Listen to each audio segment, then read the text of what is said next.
दोस्तों, और आज हम बात करेंगे हम बीकानेर के इतिहास के बारे में।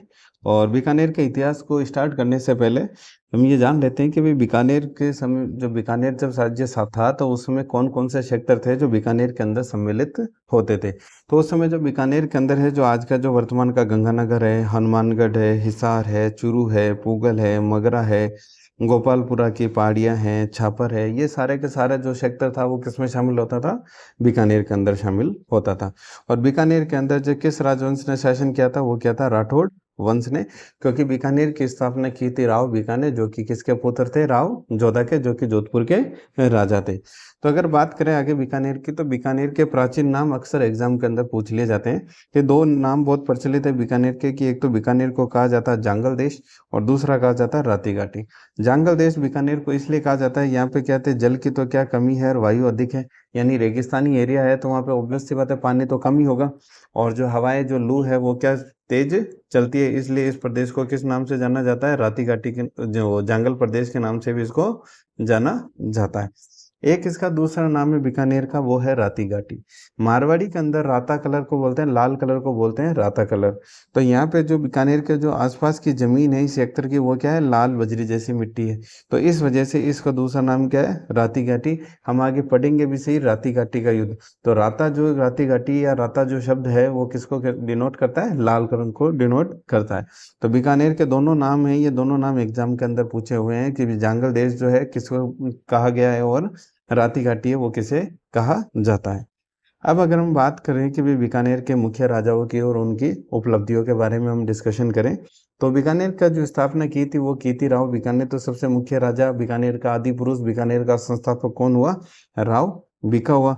तो राव बीकानेर की भी बीकानेर की स्थापना किस वजह से हुई? बीकानेर की स्थापना हुई है कि राव जोधा ने एक व्यंग्य कर दिया था, उसके आधार पर जो है बीकानेर की स्थापना हो गई थी।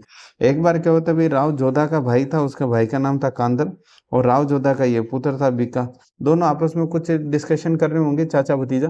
तो राव जोधा ने ये देख के भी बोला कि भाई चाचा भतीजे बात तो इस तरीके से कर रहे हैं जैसे कि कोई नया गढ़ बनाएंगे। तो ये बात जो दोनों के क्या है, चुप गई कि भाई अब तो चाहे कुछ ही हो, अब तो जो गढ़ बना के ही रहेंगे।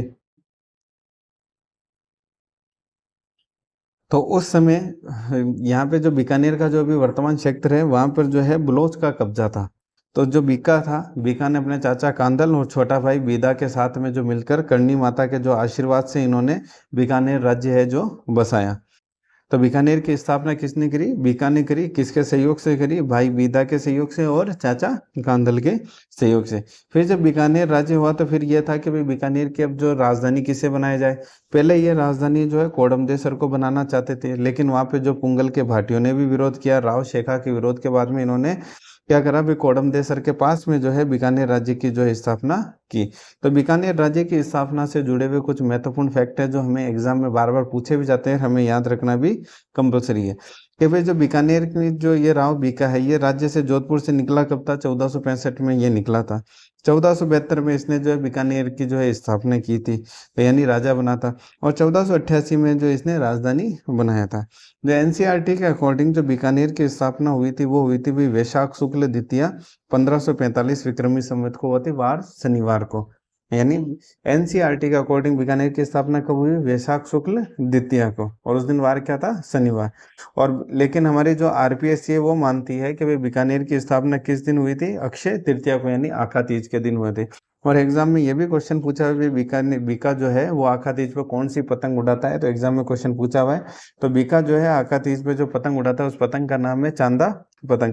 तो ये भी एग्जाम के अंदर जो है क्वेश्चन पूछा गया है कि भाई बीका जो कौन सी पतंग उड़ाता है। तो बीका कौन सी पतंग उड़ाता है? चांदा पतंग। तो बीकानेर की स्थापना किसके आधार पर हुई? एक व्यंग्य के आधार पर होगी। फिर बात करते हैं कि भाई जो राव बीका का राज तिलक हुआ, तो बीका का राज तिलक किसी राजपूत ने ना करके पांडु गोदारा ने किया था। गोदारा यानी जाट समुदाय से आते हैं ये। तो राज तिलक जो है पांडु गोदारा ने किया था। क्यों किया था? क्योंकि पांडु गोदारा ने जो पुल्ला सारण है उसके विरुद्ध एक तो बीका का साथ दिया था। इसने अपनी जमीन और राज्य जो है बीका को दे दी थी और इसको राज्य बसाने के अंदर जो है सहायता की थी। इस वजह से जो है कि राव बीका का राज तिलक किसने किया था? पांडु गोदारा ने। जब बीका जो है बीकानेर का शासक बन गया तो इसके बाद में इसने क्या, जोधपुर से कुछ राज्य चिन्ह मांगे। यानी क्योंकि यह जोधपुर से ही आया था तो राज्य चिन्ह पे इसका भी अधिकार था, कि ये चाहता था कि भाई कुछ राज्य चिन्ह है जो ये अपने साथ ले जाए। लेकिन इसका जो राव जोधा के बाद में वहाँ पर शासक बना था सातव, जो कि बीका का भाई था, उसकी तो हो गई थी अल्प समय के अंदर मृत्यु। तो उसके बाद में उसका छोटा भाई बना था सूजा। तो सूजा ने जो है राज चिन्ह देने से क्या कर दिया, मना कर दिया। तब राज चिन्ह पे तो अधिकार था, तो फिर बीका ने जो है क्या करा, जोधपुर पे अटैक कर दिया। लेकिन उस समय वहाँ पे जो रानी थी वो थी हाड़ी रानी जसमा दे। उसके कहने पर फिर उन बीका और सूजा के बीच में समझौता हो जाता है, और जो बीका है वो कुछ राज चिन्ह लेके वहां से जोधपुर चला जाता है। तो अब एग्जाम में क्वेश्चन आता है भी कौन कौन से राज चिन्ह जो है बीका जो है जोधपुर से लेके गया। तो बीका जो है एक जोधपुर से एक नागनेची माता की मूर्ति लेके जाता है, एक लक्ष्मीनाथ जी की मूर्ति लेके जाता है, और एक हड़बू जी की जो है कटार लेके जाता है। एग्जाम में तीनों ही पूछे हुए हैं कि भाई कौन, ये बीका जो है क्या क्या जो है वहां से जोधपुर से लेके आए। अब बात करते हैं कि भाई राव बीका ने राज्य तो बसाए, इसके अलावा कौन कौन से मुख्य निर्माण कार्य किए। तो बीका ने एक तो कोडम देसर, जहाँ ये पहले राजधानी बनाना चाहता था, वहां पे इन्होंने क्या निर्माण किया, एक भैरव मंदिर का निर्माण किया। और ये जो भैरव जी की मूर्ति है, जब ये जोधपुर से आया था तब ये अपने साथ में लेके आ गया था। एक इसने जो कि अभी राज्य चिन्ह के रूप में नागनेची माता की मूर्ति लेके आया था जोधपुर से, तो नागनेची माता का जो मंदिर बनवाया। और इस मूर्ति की खासियत यह है कि इस मूर्ति के अंदर कितने हाथ है, 18 हाथ। तो ये जो राव बीका के दो मुख्य निर्माण कार्य हैं, एक कोडम देसर के अंदर भैरव मंदिर का निर्माण करना, और एक नागनेची माता का जो मंदिर बीकानेर के अंदर बनवाना। इसके बाद में जब ये राव बीका था, राव बीका के दो पुत्र थे। एक पुत्र था नरा और दूसरा पुत्र था लूणकरण। तो पहले जो नरा बड़ा पुत्र था तो वो राजा बना, लेकिन कुछ समय बाद में उसकी क्या हो गई, डेथ हो गई। और जसनाथ जी ने लूणकरण को जो है राजा बनने का आशीर्वाद दिया था। तो नरा की मृत्यु के बाद में राजा बन गया था लूणकरण। तो लूणकरण किसके आशीर्वाद से बना था, जसनाथ जी के आशीर्वाद से लूणकरण राजा बना था। एग्जाम के अंदर ये भी क्वेश्चन पूछा हुआ है। और आगे ये जसनाथ जी के प्रभाव से लूणकरण क्या क्या करता है, हम आगे इसी के अंदर डिस्कशन करते हैं। जैसे कि जसनाथ जी जो जाल वृक्ष को क्या है, पवित्र मानते थे। तो जाल वृक्ष को जो है सिक्कों पर अंकित करवाया, किसने करवाया, लूणकरण ने करवाया। लूणकरण के अपने नाम से जो लूणकरण सर झील का निर्माण करवाया। तो एग्जाम में क्वेश्चन पूछा भी लूणकरण सर झील का निर्माता कौन है, तो वो कौन है, राव लूणकरण है। लूणकरण ने है कि जैसलमेर के ऊपर आक्रमण किया था, और जैसलमेर में जो है उस समय राजा था राव जैसी, उसको इसने हराया। फिर इसने नागौर पे आक्रमण किया, नागौर में राजा था मोहम्मद खां, उसको हराया। फिर दोसी का युद्ध करा था इसने नारनौल के नवाब के साथ, अभी मीरा के साथ में। तो अभी मीरा के साथ जब लूणकरण युद्ध कर रहा था तो इसके कुछ साथी है जो अभी मीरा की तरफ हो गए थे, यानी कि लूणकरण को क्या कर दिया था, धोखा दे दिया था। और इस युद्ध के अंदर ये क्या कर दिया, इसके शहीद हो गया, ये मारा गया। तो इस युद्ध में कुछ साथी ने धोखा दिया तथा कुछ अभी मीरा के साथ मिल गए, तो ये क्या है, इस युद्ध के अंदर मारा गया। जो राव लूणकरण है, इसको कलयुग का कर्ण की उपाधि दी थी, वो किसने दी थी, बीटू सुजा ने। तो एग्जाम में क्वेश्चन बहुत बार पूछा हुआ है, भाई राजपुताने का कर्ण किसे कहा गया है, कलयुग का कर्ण किसे कहा गया है, कलयुग का कर्ण की उपाधि किसने दी, राजपुताने के कर्ण की उपाधि किसने किसको दी। तो जो कलयुग का कर्ण जो कहा गया है, राव लूणकरण को कहा गया, और ये इसकी उपाधि दी थी राव सुजा ने दी थी। लक्ष्मीनाथ जी का, इसने जो लक्ष्मीनाथ जी की जो मूर्ति जो राव बीका जोधपुर से लेके आया था, तो लक्ष्मीनाथ जी का जो मंदिर का निर्माण किसने करवाया, राव लूणकरण ने करवाया। और ये भी अपने आप को जो दीवान मानते थे। जैसे मेवाड़ के अंदर जब हमने मेवाड़ का इतिहास पढ़ा था कि भाई जो ये एक लिंग जी के अपने आप को दीवान मानकर शासन करते थे, इसी प्रकार जो बीकानेर के राजा थे वो लक्ष्मीनाथ जी के अपने आप को दीवान मान के जो है शासन करते थे। राव लूणकरण जो है वो जसनाथ जी के आशीर्वाद से राजा बना था। तो ये जाल वृक्ष को जो है जसनाथ जी पवित्र वृक्ष मानते थे, तो जाल के वृक्ष जो है बीकानेर के सिक्कों पर अंकित किसने करवाए, राव लूणकरण ने। ये भी एग्जाम के अंदर क्वेश्चन पूछा हुआ है। राव लूणकरण के बाद में राजा बना था राव जेतसी। तो राव जेतसी का टाइम पीरियड बहुत इंपॉर्टेंट है, क्योंकि 1526 के अंदर जो है बाबर भारत के अंदर आ गया था, और खानवा का युद्ध वगैरह हमने पढ़े थे पहले भी। तो जो है 1526 के अंदर बाबर आ गया था। तो यहाँ से जो इसलिए राव जयसिंह का जो टाइम पीरियड इंपॉर्टेंट है, क्योंकि यहाँ से अब मुगल भी पिक्चर में आ जाते हैं। तो राव जयसिंह के समय युद्ध हुआ था खानवा का युद्ध, और खानवा के युद्ध में राव जयसिंह का अपना पुत्र था कल्याणमल। तो इसने जो है राणा सांगा की सहायता करने के लिए कल्याणमल को भेजा था। तो बीकानेर की तरफ से राणा सांगा का साथ किसने दिया था, वो दिया था कल्याणमल ने।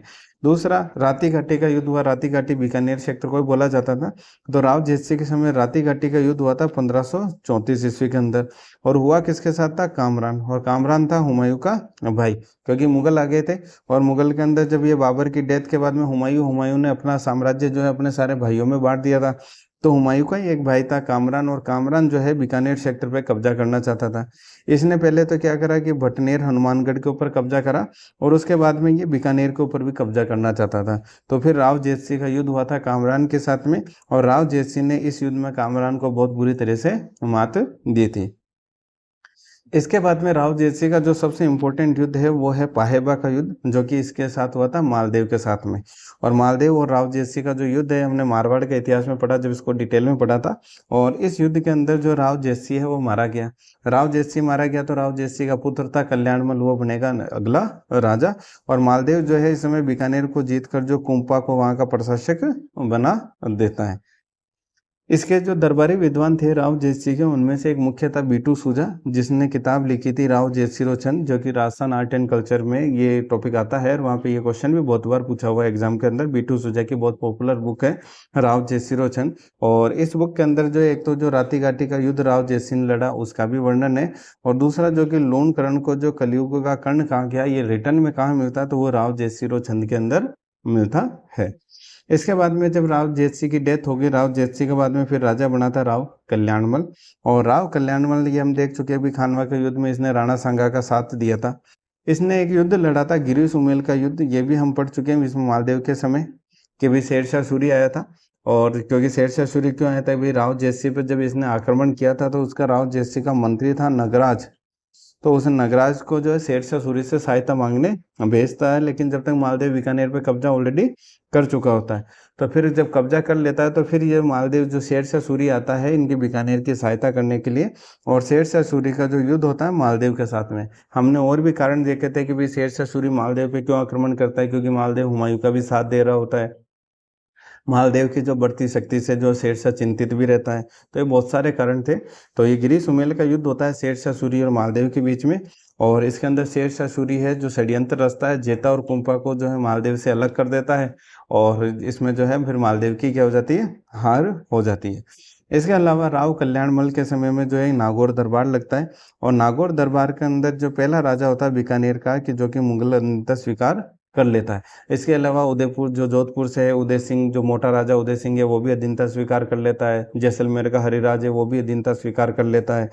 तो नागौर दरबार अपने आप में एक इम्पोर्टेंट घटना है कि मैं नागौर दरबार में कौन कौन से राजा सम्मिलित हुए थे। यहाँ पे राजा था चंद्रसेन था, जिसने के मुगलों की अधीनता स्वीकार नहीं करी, तो फिर जो है अकबर उसके पीछे पड़ गया और वो भागता ही रहा था, वो भी हम देखेंगे आगे। तो फिर राव जो ये कल्याणमल था, राव कल्याणमल के दो पुत्र थे। एक का पुत्र का नाम तो बड़ा पुत्र का तो नाम था राय सिंह, और दूसरा था पृथ्वीराज राठौड़। तो पृथ्वीराज जो राठौड़ है ये साहित्य में इसकी ज़्यादा रुचि थी, तो अकबर इसको जो है अपने साथ ले गया। और राय सिंह को जो है कि जब ये कल्याणमल ही राजा था, तब जोधपुर पे जब चंद्रसेन ने ये 1570 नागौर दरबार के अंदर पार्टिसिपेट नहीं करा, अकबर से बिना मिले चला गया, तो फिर अकबर क्या कर देता, जोधपुर पे आक्रमण कर देता है और वहाँ का जो प्रशासक बना देता है राय सिंह को। तो 1572 से लेकर 1574 तक जोधपुर का प्रशासक भी रहता है।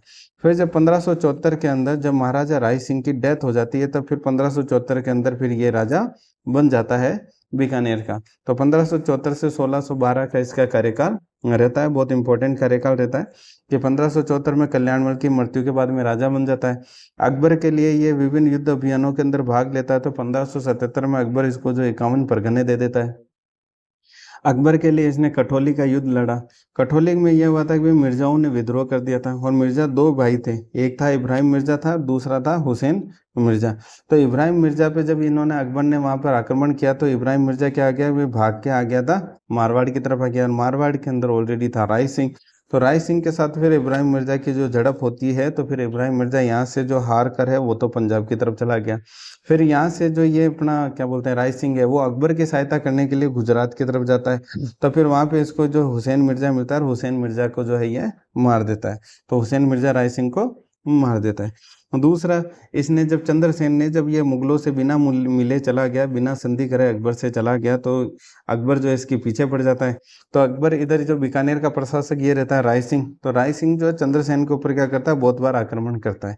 और चंद्रसेन का जो भाई रहता है वो रहता है सोजत के अंदर रहता है कल्ला राठौड़, वो चंद्रसेन के क्या करता है, सहायता करता है। तो ये क्या सोजत पे भी चंद्रसेन जो ये जो क्या कहता है राय सिंह है, ये कल्ला राठौड़ पे सोजत पे क्या करते हैं, आक्रमण कर देता है। तो कल्ला राठौड़ वहां से निकल के जो सिवाना चला जाता है। सिवाना पर भी कल्ला राठौर सिवाना पर भी जो राय सिंह है वो आक्रमण कर देता है, लेकिन वहाँ पर जो है कब्जा नहीं कर पाता है। और सिवाना किले पर ये जो अपना इसका सेनापति रहता है पत्ता राठौड़, वहाँ पे उसको छोड़ के जो ये आगे निकल जाता है। यानी राय सिंह ने चंद्रसेन पे भी आक्रमण किया है, हम कुल मिला के ये बात करना चाहते थे। इसके बाद में राय सिंह ने सिरोही पर आक्रमण किया। सिरोही के अंदर उस समय जो राजा था वो था सुल्तान, और उसके जो सहायता करता है ताज खान भी। इसमें जो सिरोही के पे जब ये युद्ध करता है, ये युद्ध में जीत नहीं पाते, तो उसके बाद में राय सिंह को भेजता है अकबर, और सुल्तान के साथ में क्या कर लेते हैं, संधि कर लेते हैं। ऐसे कौन कौन से राजा थे उस समय जो कि अकबर के विद्रोही थे? तो मारवाड़ के अंदर चंद्रसेन था, जालौर में ताज खान था, सिरोही में सुल्तान था, मेवाड़ में महाराणा प्रताप था, डूंगरपुर में आसकर्ण था, ईडर के अंदर नारायण दास था। तो ये मुख्य राजा थे जिन्होंने कि अकबर की जो है अधीनता स्वीकार नहीं की थी। जब ये खुसरो, जब इसका जहांगीर का एक पुत्र था खुसरो, भगवंत दास की पुत्री थी, उससे उसको जो पुत्र की प्राप्ति हुई थी जहांगीर को, उसका नाम था खुसरो। तो अकबर क्या कर देता है कि वे जो इसका जो राज तिलक है अपने पुत्र का यानी जहांगीर का ना करके खुसरो को राजा घोषित कर जाता है मरते मरते। तो फिर खुसरो में भी राजा बनने की चाह वो जग जाती है, लेकिन एक्चुअल में जहांगीर राजा बनना चाहता है और बन भी जाता है। तो जहांगीर ये फिर राजा बन जाता है, तो खुसरो क्या कर देता है, विद्रोह कर देता है। तो खुसरो को विद्रोह जब कर देता है, तब आगरा की जिम्मेदारी है वो उस समय राय सिंह को देता है कि भाई इसके जो भी यहाँ पे आगरा के अंदर रानी वगैरह है उनकी सुरक्षा का जिम्मा राय सिंह को। और उस समय इस जिम्मेदारी को जो राय सिंह है बखूबी निभाता है। और जब फिर खुसरो जब पकड़ा जाता है, तो फिर खुसरो को अंधा करके जेल में डाल दिया जाता है, और बाद में इसको शाहजहाँ जो उसकी हत्या करवा देता है। तो आगरा की जिम्मेदारी बखूबी निभाने की वजह से ये अकबर तो इसको 4000 का मनसबदार बना के जाता है, जहांगीर इसको जो है 5000 का मनसबदार बना देता है। इसके बाद में इसके निर्माण कार्यों की बात करें अगर राय सिंह के, तो राय सिंह ने जो है जूनागढ़ किले का निर्माण करवाया। जूनागढ़ किले के निर्माण से संबंधित 2-3 फैक्ट पूछ लिए जाते हैं कि एक तो भाई किसकी देख रेख में जूनागढ़ किले का निर्माण हुआ है? तो राय सिंह का एक मंत्री था करमचंद, तो इस करमचंद की देख रेख के अंदर जो है जूनागढ़ किले का निर्माण करवाया गया 1589 से लेकर 1594 ईस्वी के बीच में। राय सिंह प्रशस्ति किसने लिखी है? वो लिखी है जैता मुनि में, जो कि जूनागढ़ किले के अंदर लगी हुई है। सूरजपोल गेट पे जो है जयमल और फत्ता की मूर्तियां लगवाई हुई है। तो ये भी है कि भी जयमल और फत्ता की मूर्ति कहाँ कहाँ लगी हुई है, किस किस किले में? तो जूनागढ़ किले में भी जयमल और फत्ता की जो मूर्तियां लगवाई हुई है। हमने देखा था कि भाई जो कलयुग का कर्ण है वो लूणकरण को कहा गया था। इसी तरह से जो राजपुताने का जो कर्ण है वो किसको कहा गया? हमारे इसको राय सिंह को कहा गया। और राजपुताने का कर्ण राय सिंह को कहा किसने? वो कहा है मुंशी देवी प्रसाद ने। तो एग्जाम में ये भी क्वेश्चन पूछा हुआ है।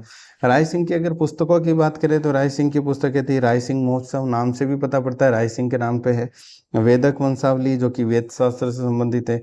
ज्योतिष रत्नमाला, बाल बोधिनी, ये इसकी मुख्य पुस्तकें हैं जिनके अंदर राय सिंह महोत्सव और वेदक वंशावली जो एग्जाम के अंदर पूछी हुई है। अब बात करें हम राय सिंह के बाद में। अच्छा, राय सिंह के ये और है कि भाई राय सिंह का एक दरबारी विद्वान था जयसोम। तो जयसोम ने जो है कि भाई करमचंद जो कि जिसने जूनागढ़ का किले का निर्माण करवाया, उसके ऊपर एक बुक लिखी, उसका नाम था करमचंद वंशोत्कीर्ण कंकाव्यम। ये भी एग्जाम के अंदर बहुत बार पूछी हुई है। अगर इसको आप तोड़ेंगे तो करमचंद वंश उत्कीर्ण काव्य जो है नामक किताब किसने लिखी? हाँ, जयसोम ने लिखी। और यही बुक है जिसके अंदर जो लूणकर्ण था उसको तो जो है कर्ण कहा गया है, और राय सिंह जो राजा था जिस वर्तमान में जो जयसोम के समय, उसको जो है राजेंद्र कहा गया है। ये भी एग्जाम के अंदर जो क्वेश्चन पूछे हुए। इसके बाद अगर राय सिंह का जो भाई था जो पृथ्वीराज राठौड़, पृथ्वीराज राठौड़ तो जो अकबर इसको अपने साथ में ले गया था, अकबर का दरबारी विद्वान था। और साहित्य में ये बंदा जो अपना नाम पीथल लिखता था, यानी पीथल के नाम से जो है ये कविताएं साहित्य लिखता था। अकबर ने जो है इसकी जो कविताओं से जो खुश होकर इसको जो है गागरोन का जो किला दे दिया था। और इसने एक किताब लिखी थी, बहुत इसकी पॉपुलर बुक है, बहुत बार एग्जाम में पूछी गई है, वेली किशन रुक्मणी री। इस वेली किशन रुक्मणी को जो दुर्सा आडा है, ये भी एग्जाम के अंदर क्वेश्चन पूछा हुआ है कि भाई दुर्सा आडा ने इस बुक को जो 5वें वेद की उपाधि दी। तो इसने था इसको कहा कि भाई ये 19वां पुराण है और 5वां वेद है, क्योंकि हमारे 4 वेद और 18 पुराण है। तो इस बुक को इसको इतनी पसंद है, इस बुक ने इसको उपाधि दे दी कि भाई 5वां वेद है और 19वां पुराण है। तो एग्जाम में क्वेश्चन पूछा हुआ है भाई 5वां वेद जो है वेली किशन रुक्मणी या जो प्रताप सिंह पृथ्वीराज सिंह राठौड़ की जो बुक है उसको किसने उपाधि दी 5वें वेद की? तो दुर्सा आडा ने दी। 19वां वेद 19वां पुराण किसने कहा? तो दुर्सा आडा ने कहा। जेम्स टोड ने जब इस पुस्तक को पढ़ा तो जेम्स टोड ने कहा कि भाई इस किताब में जो है 10,000 घोड़ों का जो बल बताया गया है। और ये बुक किस भाषा के अंदर लिखी हुई है? डिंगल भाषा में।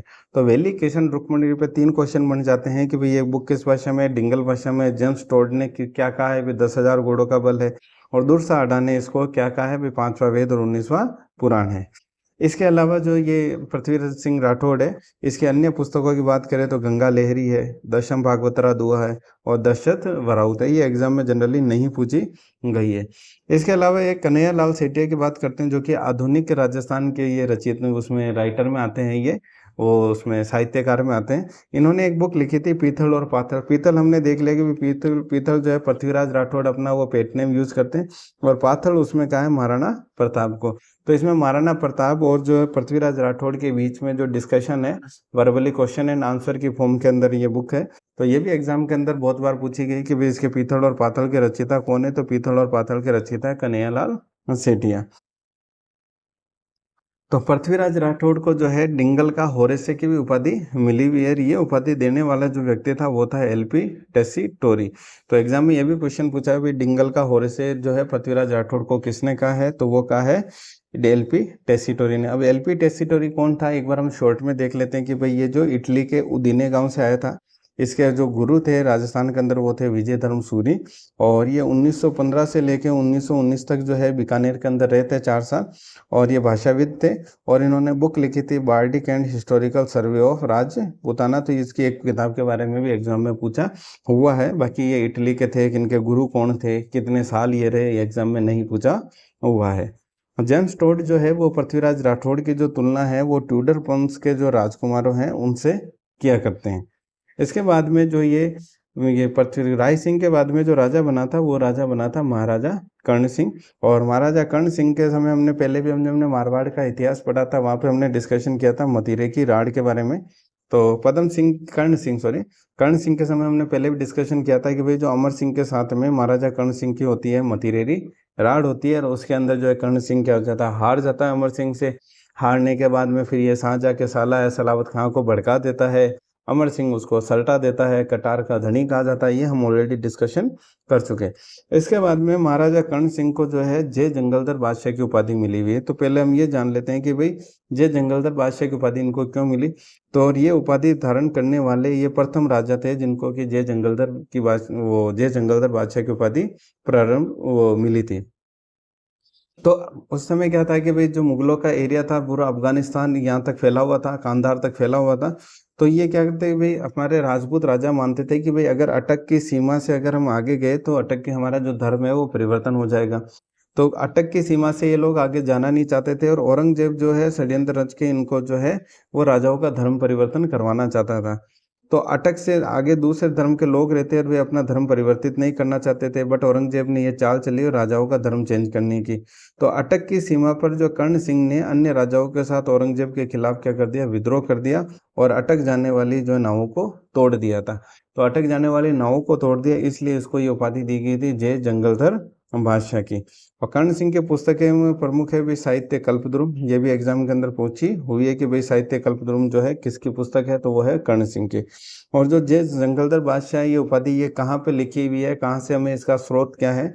तो वो एक प्राचीन किताब है शुक सप्तति, जो कि लिखी थी चिंतामणि ने। जब उसका हिंदी अनुवाद करवाया था कर्ण सिंह का एक पुत्र था अनूप सिंह, उसने सुख करिका के नाम से, उसके अंदर कर्ण सिंह को जो है जय जंगलधर बादशाह की जो उपाधि दी गई है। कर्ण सिंह के जो इसके अलावा अनूप सिंह के अलावा 2 इसके पुत्र और थे, है ना। एक तो नाम था पदम सिंह, और इसके अगर दरबारी विद्वान की बात करें तो इसके दरबारी विद्वान थे, एक तो था गंगाधर मैथिल जिसने बुक लिखी थी कर्ण भूषण और काव्य डाकिनी। और दूसरा इसके एक दरबारी विद्वान था कौशिक भट्ट जिसने लिखी थी कर्ण वंशज। एग्जाम पॉइंट ऑफ व्यू से ज्यादा इंपॉर्टेंट नहीं है। इसके जो 2 पुत्र और थे कर्ण सिंह के, मैंने बात की थी, एक तो पदम सिंह और केसरी सिंह। तो जो इन दोनों ने क्या करा था भी मुगल उत्तराधिकारी संघर्ष के अंदर जो है औरंगजेब का साथ दिया था, जैसे धर्मत के युद्ध में, सामूगढ़ के युद्ध में, खजुआ के युद्ध में। जो पदम सिंह है उसको तलवार चलाने में जो बहुत एक्सपर्ट आदमी था, तो पदम सिंह की जो तुलना है वो कर्नल फुलेट है वो रिचर्ड से करते हैं। किससे करते हैं? रिचर्ड से करते हैं। रिचर्ड को कहा जाता था लॉयन हार्ट, यानी शेर के दिल वाला व्यक्ति कौन था? रिचर्ड था। तो रिचर्ड से तुलना करते हैं पदम सिंह की, कौन करते हैं? कर्नल फुलेट। और पदम सिंह थे वो तलवार चलाने के लिए जो है प्रसिद्ध था। जब ये इनके बाद में केसरी सिंह और पदम सिंह की तो क्या हो जाती है, डेथ हो जाती है युद्ध में, ये तो दोनों लड़ते लड़ते मारे जाते हैं। तो इसके बाद में कर्ण सिंह का बेटा रहता है महाराजा अनूप सिंह। तो महाराजा अनूप सिंह जो है वो राजा बनता है, इसका कार्यकाल रहता है 1669 से लेकर 1698 में। और जो साहित्य के लिए बहुत इंपॉर्टेंट राजा था, ये गोल्डन पीरियड कहा जाता है इसका, जो चित्रकला के पॉइंट ऑफ व्यू से भी महाराजा अनूप सिंह बीकानेर के इतिहास में। तो महाराजा अनूप सिंह को जो उपाधि मिली हुई थी वो थी माही मरातीब की। किसकी? माही मरातीब की। और माही मरातीब की उपाधि इसलिए मिली थी क्योंकि ये दक्षिण अभियान के अंदर इन्होंने जो है जीत दर्ज की थी, तो औरंगजेब ने जो है ना ये उपाधि दी थी माही मरातीब की। इसके अलावा भी अन्य राजा थे जिनको माही मरातीब की उपाधि थी, तो वो थे एक तो गज सिंह थे और एक रतन सिंह थे। तो माही मरातीब का जो खिताब दक्षिण अभियान में जीत की वजह से औरंगजेब ने ये मेडल महाराजा अनूप सिंह को मिला था। महाराजा अनूप सिंह ने जो है 33 करोड़ देवी देवताओं के मंदिर का निर्माण भी करवाया था बीकानेर के अंदर। ये भी किसने करवाया था? अनूप सिंह ने। एक बीकानेर के अंदर एक हैरम्ब गणपति का मंदिर बना हुआ है, एग्जाम में बहुत बार क्वेश्चन पूछा हुआ है, क्योंकि ये एकमात्र वो मूर्ति है जिसके अंदर जो है गणेश जी जो शेर की सवारी कर रहे हैं।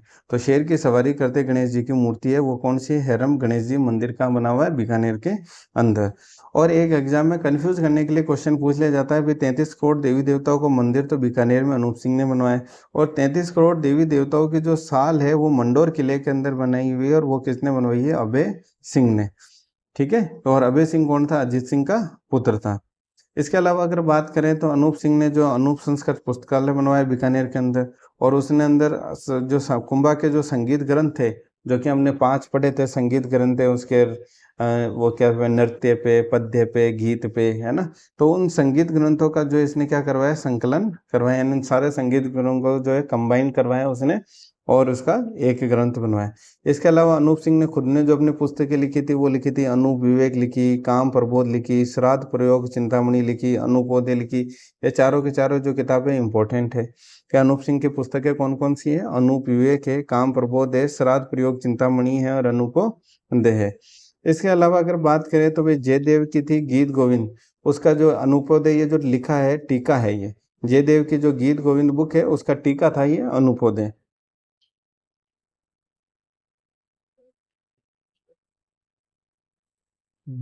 इसके दरबार में एक दरबारी विद्वान और था, भाव भट्ट। भाव भट्ट जो क्या था? एक संगीतकार था, और इसने बुक लिखी थी भाई अनूप संगीत विलास, अनूप संगीत रत्नाकर, संगीत अनूप अंकुश, है ना। और ये भाव भट्ट था कौन? जनार्दन भट्ट था, जो कि शाहजहाँ के दरबार में था, उसका पुत्र था। तो भाव भट्ट भी इसका क्या था? एक दरबारी विद्वान था। एक दरबारी विद्वान था इसका गार्डन वीरबाण, जिसने लिखी थी कुंवर अनूप सिंगरी वेल। ये भी एग्जाम पॉइंट ऑफ व्यू से इतनी ज्यादा इंपॉर्टेंट नहीं है। इसने जो किन किन पुस्तकों का अनुवाद करवाया था? एक करवाया था शुक सप्तती का अनुवाद करवाया था, गीता का करवाया था, वेताल पचीसी का जो इसने अनुवाद करवाया था। इसके बाद में जो अनूप सिंह के बाद में राजा बने थे वो बने थे महाराजा सूरत सिंह। और महाराजा सूरत सिंह का जो टाइम पीरियड था राजा बनने का वो था 1787 से लेकर 1827 तक। और महाराजा सूरत सिंह ने जो आक्रमण है एग्जाम में वो पूछ लिए जाते हैं, एक तो इन्होंने भटनेर पर आक्रमण किया था, और भटनेर पर आक्रमण किया था और उस दिन उन्होंने इस पर कब्जा कर लिया था। तो जिस दिन इन्होंने सूरत सिंह ने कब्जा किया था भटनेर के ऊपर, उस दिन मंगलवार था, तो इसका नाम बदल के इन्होंने क्या कर दिया? हनुमानगढ़। तो इसलिए अगर वो हनुमानगढ़ जिले का नाम आता है हनुमानगढ़, तो हनुमानगढ़ इसलिए नाम है क्योंकि जब भटनेर के किले पर आक्रमण किया था उस दिन वार मंगलवार था, तो हनुमान जी के नाम पे उसका जगह का नाम रख दिया इन्होंने, किले का नाम रख दिया हनुमानगढ़। और ये भी जो महाराजा सूरत सिंह है अपना भतीजा था प्रताप, उसको मारकर जो है राजा बना था। इसका जो सबसे इंपॉर्टेंट एग्जाम में क्वेश्चन पूछा जाता है महाराजा ये सूरत सिंह का, वो चूरू पर आक्रमण का पूछा जाता है। क्योंकि चूरू के अंदर इसका एक सामंत रहता है शोजी भगत, जिसको शिवजी भी कहा जाता है, जिसका दूसरा यानी सही नाम शिवजी। उसके ऊपर 1814 के अंदर ये क्या करता है? आक्रमण करता है। क्यों करता है? क्योंकि शोजी जो भगत रहता है उसने क्या कर दिया? टैक्स देना जो इसको क्या कर दिया? बीकानेर को बंद कर दिया। तो इस युद्ध के अंदर जब ये आक्रमण करता है और शोजी के पास में जब ये हथियार गोले खत्म हो जाते हैं, तो वो जो है चांदी को पिघलाकर चांदी के गोले चलाता है। तो ये चांदी के गोले चलाने की वजह से जो है ये जो क्या कहते हैं, ये युद्ध है जो चूरू पे आक्रमण है, ये एग्जाम में बहुत बार क्वेश्चन पूछा गया है कि भाई चूरू पे आक्रमण क्यों किया गया, उस समय किस राजा पे किया गया, कौन कौन से जो भी राजा के बीच में हो। तो राजा तो था महाराजा था सूरत सिंह, और चूरू का जो सामंत था वो था शोजी भगत। और अंत में जो सूरत सिंह क्या करता है? चूरू के ऊपर क्या कर लेता है? कब्जा कर लेता है। सामरिया सूरत सिंह के समय ही अंग्रेजों के साथ में 1818 के अंदर संधि हो जाती है। तो 1818 में संधि के लिए अंग्रेजों की तरफ से तो होता है चार्ल्स मेटकॉफ, और बीकानेर की तरफ से जाता है काशीराम ओझा। तो गिंगोली का युद्ध जब होता है मान सिंह के बीच में और जगत सिंह के बीच में, मान सिंह जोधपुर वाला और जगत सिंह जयपुर वाला, तो इसने जो है ये किसका साथ देता है, जयपुर की सहायता करता है कृष्णा कुमारी विवाद के अंदर।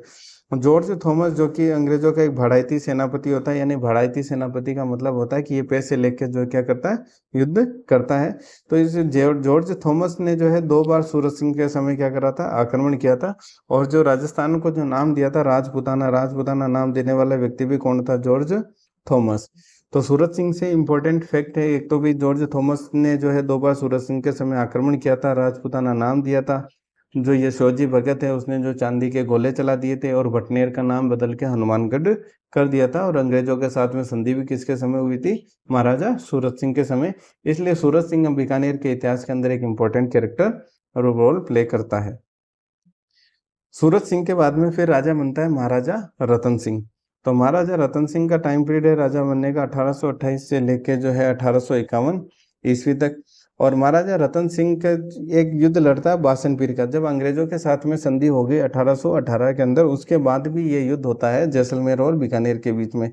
तो रियासतों के मध्य जो होने वाला अंतिम युद्ध है वो है बासनपीर का युद्ध, इसलिए इस युद्ध का नाम आपके पता होना चाहिए। युद्ध में क्या हुआ वो इतना इंपॉर्टेंट नहीं है, लेकिन अंतिम युद्ध है रियासतों के मध्य होने वाला, इसलिए ये इंपॉर्टेंट है कि महाराजा रतन सिंह के समय अंतिम युद्ध हुआ था, बासनपीर का युद्ध हुआ था।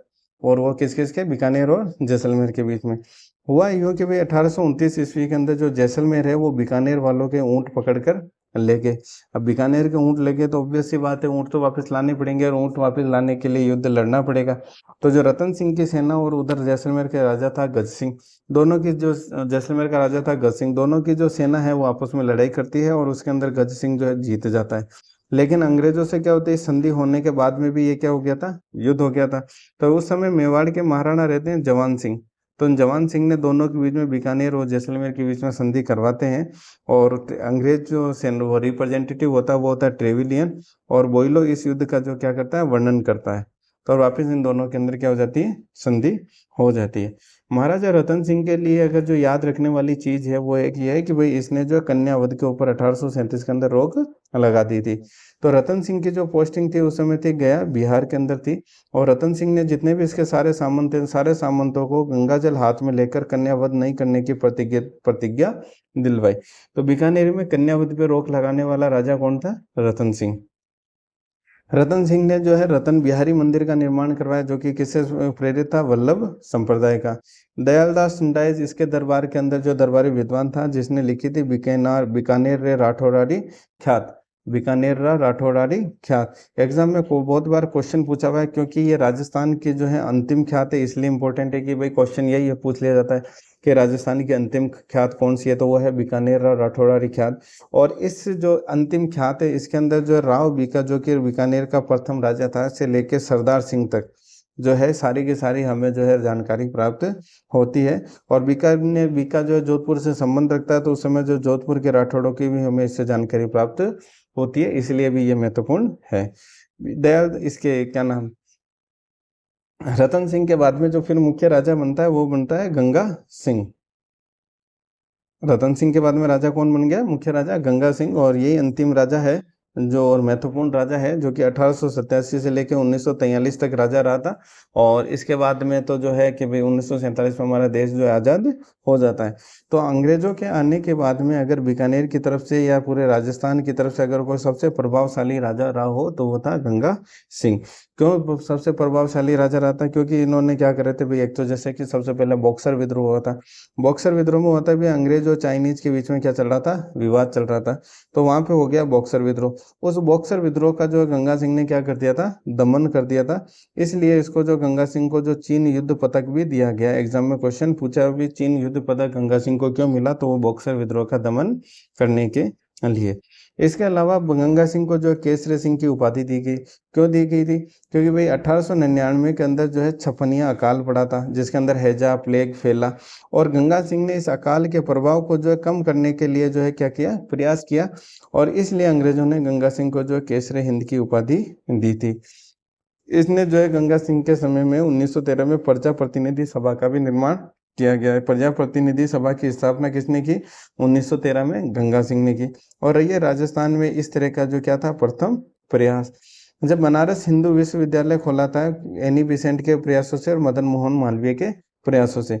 जब बनारस हिंदू कॉलेज को विश्वविद्यालय के अंदर बदलने के लिए पैसे मांगने पर जब मदद वित्तीय चाहिए, सहायता चाहिए थी, तो मदन मोहन मालवीय के द्वारा सहायता मांगने पर सर्वाधिक आर्थिक मदद करने वाला राजा कौन था? गंगा सिंह। तो बनारस हिंदू जो कॉलेज थी उसको विश्वविद्यालय में बदलने के लिए जो सर्वाधिक वित्तीय सहायता किसने प्रोवाइड की थी? गंगा सिंह ने। तो बनारस विश्वविद्यालय के लिए सर्वाधिक आर्थिक सहायता भाई गंगा सिंह। और मदन मोहन मालवीय को जो शिक्षा के क्षेत्र में कार्य करने के लिए बाद में भारत रत्न पुरस्कार भी दिया गया। प्रथम विश्व युद्ध और द्वितीय विश्व युद्ध, दोनों विश्व युद्ध में जो गंगा सिंह की सेना ने पार्टिसिपेट किया गया था। और गंगा सिंह की जो सेना का नाम था गंगा रिसाला, ये क्या थी? ऊंटों की सेना थी। किसकी थी? ऊंटों की सेना। और ये अपनी सेना को प्रथम विश्व युद्ध में भी भेजा, द्वितीय विश्व युद्ध में भी गंगा रिसाला ने भाग लिया। और गंगा सिंह ने राजा होते हुए भी इस युद्ध के अंदर भाग लिया और टर्की के जो खिलाफ लड़ा और उसको छिन्न भिन्न कर दिया। मतलब जनरली होता है कि भाई राजा खुद युद्ध में पार्टिसिपेट नहीं करते, सेना को भेजते, लेकिन गंगा सिंह ने अपनी गंगा रिसाला के साथ में जो खुद युद्ध के अंदर पार्टिसिपेट किया था। पेरिस शांति समझौता हुआ था, उसके अंदर 32 लोगों ने भाग लिया था, जिसमें से भारत से केवल कौन था? गंगा सिंह ने भाग लिया राजाओं में से। वर्साई की संधि हुई थी जर्मनी के साथ में, उसके ऊपर भी हस्ताक्षर किए थे इन्होंने। फ्यूचर में युद्ध भी मतलब युद्ध ना हो उसके लिए जो राष्ट्र संघ बनाया गया, उसके अंदर भी इन्होंने जो इसमें पार्टिसिपेट किया था। नरेंद्र मंडल, जिसको कि चैम्बर ऑफ प्रिंसेस कहा जाता था, चैम्बर ऑफ प्रिंस, उसमें भी जो है भारत के सारे राजाओं का एक संगठन था। उस संगठन के जो है पहले चांसलर कौन थे? ये गंगा सिंह। 1921 से लेकर 1925 तक। राष्ट्र संघ का जिनेवा अधिवेशन हुआ था 1924 के अंदर, उसमें भी गंगा सिंह ने जो भाग लिया था।